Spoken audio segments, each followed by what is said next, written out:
But let's get in our fundamental voice on the show. Mahesh Patil, co-CIO, Birla Sun Life MF, joins us on the show to talk about his sense of the fundamentals. Mahesh, really good having you. Thanks so much for joining in.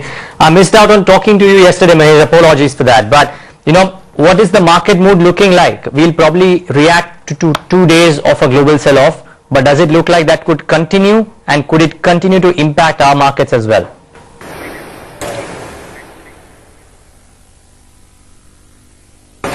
Well, I think in the recent past we have seen some turmoil in the global markets, emanating especially from Europe, okay, with global growth concerns over there, and delay in terms of kind of stimulus, okay, which was expected.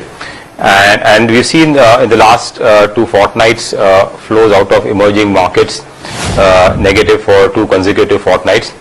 I think relatively India would have done much better. Okay, we've seen even that a lot of global currencies have depreciated, developed as well as emerging markets, and rupee relatively has done better. And then the big fallout of this has been the drop in the commodity prices which we have seen across, and more specifically crude oil, which has corrected by almost $20. That actually puts India in a very favorable situation. Okay, the imbalance on the trade side would get favorably impacted. And not only it helps to bring down inflation, you would see probably a cut in fuel prices coming in post the now the elections in Maharashtra and Haryana are over, but also eases the fiscal deficit because the subsidy burden would come down significantly. So I think the macro for India in this standout clearly looks to be improving, and post once the dust settles down on the global front, I think you should see India actually emerging and doing much better. Mahesh, in the near term though, do you think we run a risk of correction and perhaps falling in line with what the rest of the globe is doing in terms of, you know, the massive fall that one has seen in US as well as Asian equities? Or do you think we will manage to resist this carnage which is otherwise impacting the global markets, but we'll see some consolidation?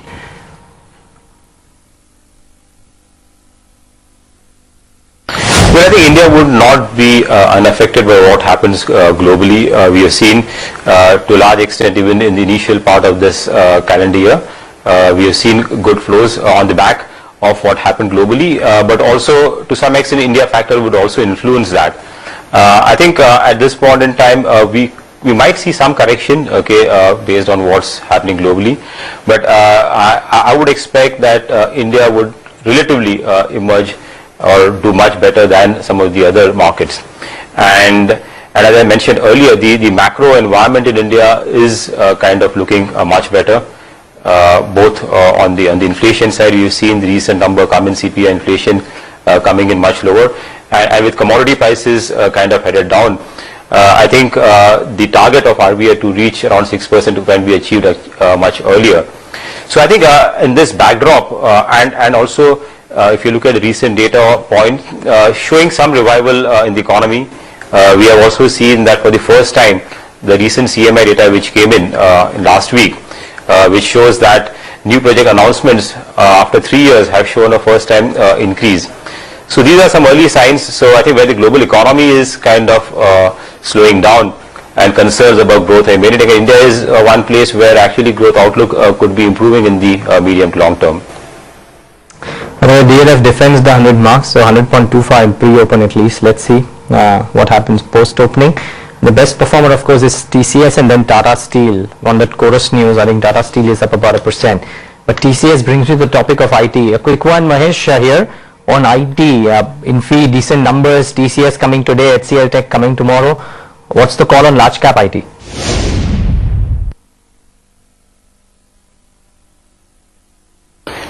The IT company, and you've seen one result coming in, that's Infosys, and for the first time actually they have been in line or slightly beaten expectations. I think, but more importantly, I think the commentary, okay, what we are reading through in some of the IT companies is that the deal pipeline in terms of for the coming quarters looks pretty good. I think globally, despite there are some concerns about now slowdown in Europe, and that could impact. But I think there is a transformation happening globally, and a lot of firms trying to get digital ready. and that's creating a lot of opportunities, okay, for Indian outsourcing companies, not the traditional business but the new line of business, and companies which are positioned in that space can really get a big share of the pie. Having said that, I think while the rupee has depreciated against the dollar recently, I think it's more important to see how the cross-currency impact is, because companies which have got a larger share coming in from Europe, because you've seen the other currencies have also depreciated against the dollar. So I think the rupee vis-a-vis some of the other currencies would be important to see how that impacts the earnings of some of the IT companies in this quarter. Okay, Mr. Mahesh Teon, so much more to speak to you about as well. Before we move any further, let's first get in the trading recommendations at this hour from Mitesh Thakkar. 3 minutes left for open rates to come in. Mitesh, what are the stocks that you'll be recommending? On the buy list is LIC Housing Finance, so try to buy it on a gap down around 332, 331. Keep a stop below 325. Look for targets of 349. Tata Motors is a sell with a stop at 497. Here I would suggest targets of 470, and HDFC Limited is a sell with a stop at 1021 for declines to about levels of 970. Okay, let me just quickly recap what Ashwini as well as Sandeep Wagle too have been recommending today, and start off with Ashwini's idea. Well, he's looking to buy into Bajaj Auto this morning. Mastech 2 is a buy call for him. Karur Vysya Bank, again an intraday buy. Geojit BNP, again a buy. So is Gati as well as TVS Motors. What about Sandeep Wagle's ideas then? Well, he too has a list of buys, intraday buys that is. LIC Housing Finance, Unichem Laboratories, IndusInd Bank too is a stock that he likes. He's got 2 sells on IOC as well as Sun TV. Well, let's nail it down to that one top trading idea for the day. The Nifty will probably open down 25 points. So in line with what we were talking about. But if you had to bet on that one stock for today morning, Ashwini Gujral, which one would it be? Well, Geojit, that's a buy with a stop of 38, target of 50. NBFC, Geojit BNP, Ashwini is a buy there with a target of 50. Mitesh Thakkar, what would be your top trading idea for the day? Yeah, a sell on Tata Motors, a sell with a stop at 497 for targets of 470. So cash stock and a futures and options stock. So Tata Motors is a sell with a target of 470. So those are a couple of stocks on the traders' radar. Then of course we've reiterated the stocks, just reiterating them before the markets open as well. Watch out for DLF, yes, or watch out for Bajaj Auto, that one-time loss, more importantly the margin disappointment, and that has resulted in the stock probably opening down 2%. Let's see what it does on the way ahead. TCS, or rather Tata Steel is the big mover in the metal space today, up about 1%. Whether it lasts or no, I don't know, but brokerages have been unanimously upbeat about the decision of Tata Steel to sell off Chorus assets. So that's the other one to watch out for. BofA ML2 has come out of the report. Persistent Systems in the IT space clearly doing very, very well. Asha has been speaking about it. The FI limit hiked to 49%, 3% higher at 1475. So watch out for Persistent as well. Watch out for Cyient. I think came out with a very good set of numbers, and that stock should react to its numbers as well today. IT is probably doing decently well despite what's happening in the market, and Cyient 7.5% up in the session. So good going for that stock too. So these are the 3 or 4 stocks that will definitely react or have already reacted and will continue to do so for the course of the day. Groww Finance too should probably do well. But here come the open rates. We probably anticipate opening at around 7835 odd. So about 25 to 30 points down for the Nifty and about 88 to 100 odd points down for the Sensex. There on the screen, so 24-25 points off for the Nifty, around that 7840 to 7850 band for the Nifty. Then the Sensex 26280, so between 50 to 75 points down there. Not a great cut. The SGX Nifty was, well, 2 days of gain, so rose in the day before session and fell into the morning session. So I think we're just adjusting to that. So not carnage in Indian markets despite what's happening globally. The mid caps and small caps have corrected. Individual movers very quickly. DLF, I want to bring that up first before we talk about the others. And that's not lost as much actually, 103, so pretty much around the same levels as day before yesterday. Tata Steel has reacted up 1.5%, the best mover on the index. Commodity stock are doing very well. TCS ahead of the numbers, up 1.5%. No such luck for HCL Tech ahead of the numbers tomorrow, but TCS is definitely reacting. ONGC up about 1%. Hero MotoCorp about 1%. And BPCL is open with some gains, so 0.5% up in the screen. KN India sinks to its lowest level for the year, so 277. I think crude and the way it's moving is impacting KN. 2.5% down today. Bajaj Auto down about 1.5%. Again, no surprise. Disappointment on the margin front, not the best of commentaries. And then Reliance Industries, despite the results being good, after not the best of days, day before, corrects another 1.5% in today's session as well. So 9.5% down for that stock too. I'm just looking at the Nifty rates in disbelief at a time when we have 2 days of weak global data to react to. The Nifty is standing flat at 78.51 and it's stuck to that. Perhaps just give this market a few odd minutes and perhaps we may see some more negative reaction coming in. But at least to start off with, while we were bracing for a gap down start, 78.50 you'd have to say is definitely not all that bad. I just want to see what the OMC basket is up to, considering petrol prices have been cut. There's talk about diesel prices as well coming in lower. The OMC basket is actually holding out in the green. The PSU banking pack, and that has definitely been focused. Positive economic data. There's heightened talk about whether or not the RBI is now going to look at a rate cut, and perhaps it's going to happen sooner than later. So some of these PSU banks are the ones which are in focus. OBC, some of the technical traders have been seeing strong chart patterns building into this one, but today you're not seeing much of a reaction. Let's see what the Bank Nifty though is indicating. That too will just come up for you on your screens. The Bank Nifty, well, absolutely quiet, just a shade or two in the red at 15,778 thereabouts. What about the CNXIT index? That too should come up for you on your screens. And the CNXIT index, that's the one which is the saving grace this morning. That's the one which is holding up by about almost 0.7%. Very quickly then, to just give you what the other sectoral flavor is like in this morning's session, you've got the Realty Index, which has actually jumped up, seeing some covering there after those deep gashes on DLF of late. You've also got autos, which are not looking all that bad, and infrastructure is just about making some bit of moves. Mahesh, I want to get your views in on autos, because that is one sector you're extremely bullish on. A, the rationale, and B, how much more gains do you think? Do you think that autos is more of a structural story and a long-term one at that? And is it time to even still go and buy these stocks irrespective of the run-up that one has already seen?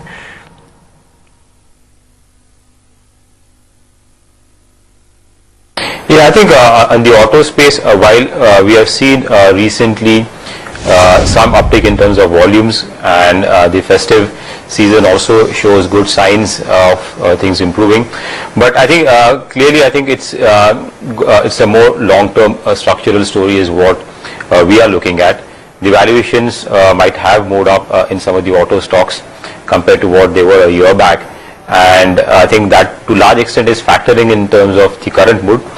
But I think looking at the current penetration levels in auto, both in four-wheelers, and considering the fact that even on commercial vehicles we are at a low volumes which were around 10 years back. So I think as the economy recovers, as consumer confidence comes back, as interest rates also moderate down a bit, looking at where inflation is, I think the growth in the next few years for the auto company should be good. And I think more importantly, some of the auto ancillary companies, while the domestic market itself is opening up good opportunities, a lot of Indian auto ancillary companies are also being able to really cope up well and gear up to really meet some of the global outsourcing demand. And with focus of the government also in terms of increasing manufacturing from India, I think some of the sector is probably well placed to capitalize that and increase its output, tapping the global demand going forward. Infotech Enterprises or Cyient really is up 11% now at 497. A great reaction to earnings this quarter, which just shows, I mean, the last 4 or 5 days, whenever companies have come out with good numbers, the market has rewarded them. Before I talk about some weakness, Mahesh, a word on private banking as well, because we've seen a couple of names that have come out with earnings, and decent ones at that, have reacted. For example, IndusInd Bank is one. Good numbers, good commentary for the next 3 years. He reiterated on ET Now that earnings could last for the next 3 years at a CAGR of 25%. Cyient is an example today. Mindtree is an example today. What about private banks? How do you think they do over the course of the next 2 or 3 quarters?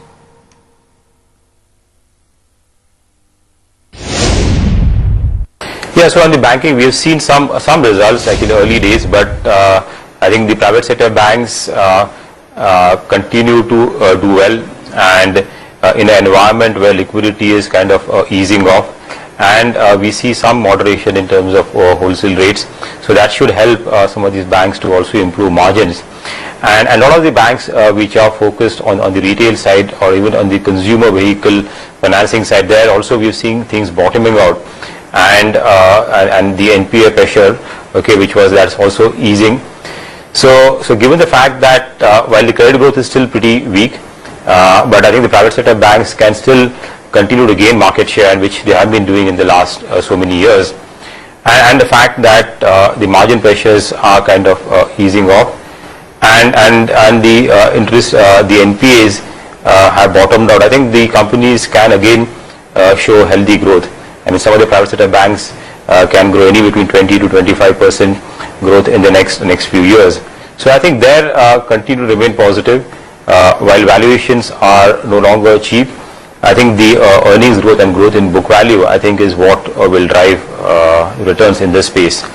While on the PSU banks, I think still, I think the NPAs, some of the large accounts, I think still remains a concern over there. But I think naturally as the economy recovers, I think you should see some recoveries out there also.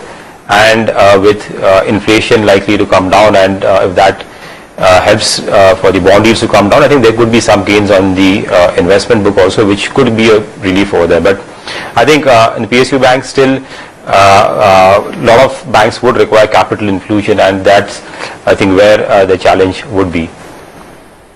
Okay, the Nifty is into the green now, 7870, 6 points up in the green. The mid caps and the small caps may have not done that, but despite global carnage, we are back into the green.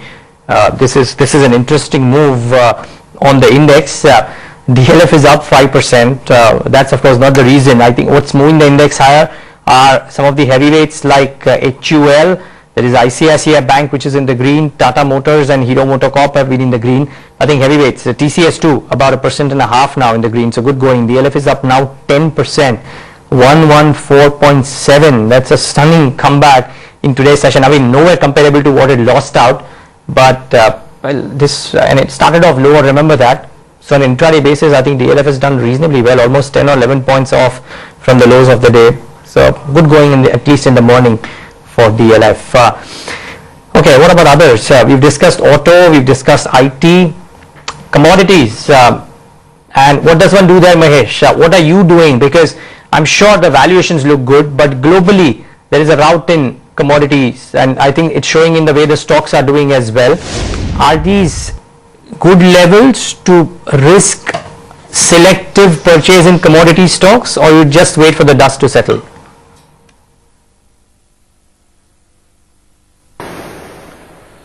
Well, in commodities, clearly I think the super cycle in commodities, which we started around 7-8 years back, so that's clearly ending, and structurally we feel that commodities could remain weak with global growth concerns, especially with China, which is one of the largest consumer of commodities, incrementally anywhere between 30 to 50%, where growth still remains a challenge. So given that structurally, I think commodities will remain under pressure, but I think selectively there are certain areas where the demand supply equation can turn favorable. So aluminium is one, okay, where we are seeing that the global demand supply equation will turn favorable, and that should help, because the demand there is not only driven from the China but also from other markets, and especially what we are seeing, aluminium consumption in auto increasing. So I think in this correction, I think selectively, I think those metals, especially where the demand supply equation is fairly balanced or could improve structurally, is where I think one should look at in this correction. But a lot of the Indian commodity company names are also impacted by what's happening locally in terms of coal issues, other environmental clearances for the mines, We have seen what's happened in the iron ore sector. So I think those are the challenges I think which one needs to really see, and what's the policy response to that. That will be key for some of these stocks to do well from a domestic standpoint. Well, take a look at IRB Infrastructure, fresh breakout in this stock. That is holding up pretty smartly. Let's just bring up the intraday graph for this one. It's now at 236 levels, and that's an uptick of about 1.5% that you're seeing on IRB Infra. DLF, of course, is quite clearly the story of the day, as is the rest of the market. Who would have thought that we're actually going to, start off absolutely flat and even see green within minutes literally of opening bell. 78.63 is where we're at on the Nifty right now. Mahesh, what's the sense about pharmaceuticals that you're getting right now? Because the recent run-up has definitely made the stocks a little bit expensive. Is it time to profit book now, or do you continue to add positions, or do you just hold and forget about what you already have in your portfolio?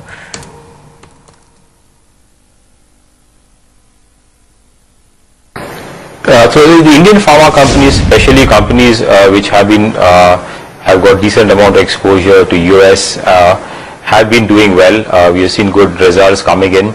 Obviously, valuations have moved up. I think recently there have been some concerns coming in from US, especially for the generics companies. Okay, with one of the senators, they're talking about probing into some of the companies which have seen huge amount of price increase in a few drugs in the generic space. So that casts some amount of concern in especially Indian pharma companies which are pretty large in the US generic space. Apart from that, I don't see any major challenges. I think most of the companies should continue to grow at around 18-20% growth over the next 2 years. And while the valuations are slightly on the higher side, I think the growth deserves, looking at the growth and visibility of the growth, I think the premiums could remain. And overall, I think the sector looks promising. Obviously, one has to be stock specific, and recent heightened activity by US FDA also in terms of while evaluating some of the facilities, that also increases amount of risk. So I think overall, I think at this point in time, we are neutral on this space. Don't see any meaningful upsides looking at the valuations and the near-term concerns, okay, which have erupted in this space. Okay, Mahesh, we'll leave it at that. Thanks so much for joining in today and giving us your perspective. Really appreciate you taking this time out today morning. Thanks. That's Mahesh Patil with his views. Just want to quickly pull up DEN Networks before I go to Rashmi Gujral. While the other stocks may have gone up, I think DEN from the highs of the start trade today intraday